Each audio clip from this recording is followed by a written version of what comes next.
Welcome to Sweet Life Beat Life. We hope this video helps. First, set your Windows 11 network profile to private so devices can communicate. Next, enable network discovery and file and printer sharing in network settings. Then open Control Panel and choose Network and Sharing Center to enable media streaming.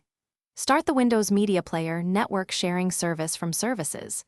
MSC so your PC advertises media. Also open UDP port 1900 and TCP port 2869 in Windows Firewall for UPnP and Dlna traffic to pass correctly.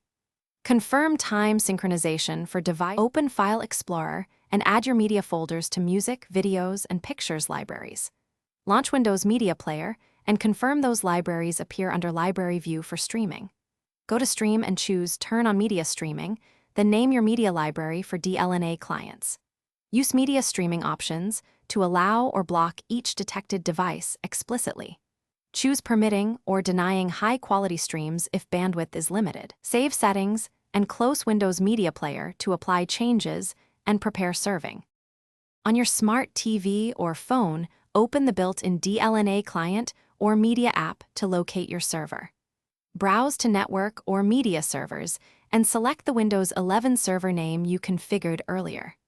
If the server does not appear, restart the Windows Media Player network sharing service and check network profile again. Verify Windows Firewall allows UDP 1900 and TCP 2869 and disable VPN or guest isolation on routers. Finally, test playback with a short 1080p file and adjust transcoding as needed. Thanks for watching.